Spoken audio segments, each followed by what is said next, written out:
What's up, people? This is Javi here, and once again, sorry this is coming late, but this is episode 2 of Beauty and the Beast. Well, despite my issues with the show, I think this was a pretty good episode, and like Arrow, it continues to expand the mythology behind the series and explore the mystery behind the death of Captain's mother and just how Vincent is tied to it.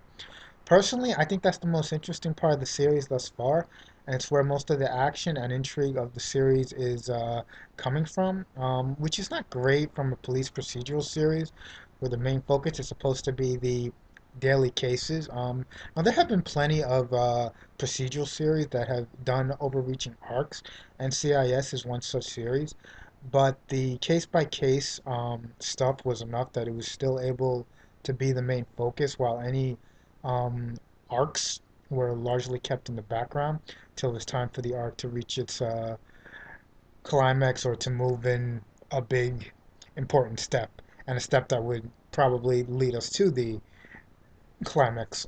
Though, um, but so far with this series, I'm finding the arc, which is supposed to be in the background, to be the most interesting element, and the cases which are supposed to be at the forefront far less interesting.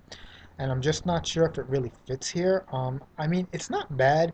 It's just not very interesting, and it's not handled well enough to really get me invested in them.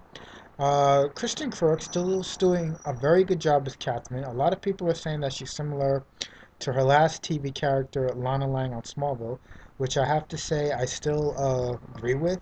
But Catherine is still a much more likable version of Lana. And I don't mean to compare here, but I kind of have to make my point.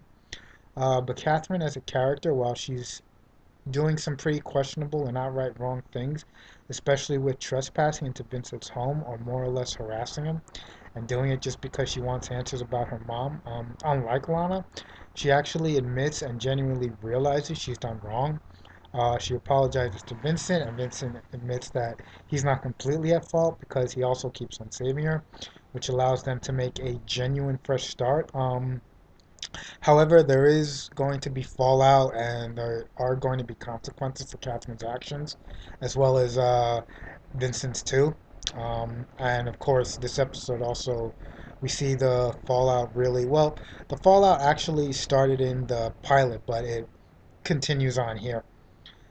And but in a lot of ways, this series is pretty much Smallville the way I wish Smallville, or better yet, the way I wish the Clark and Lana relationship had actually played out.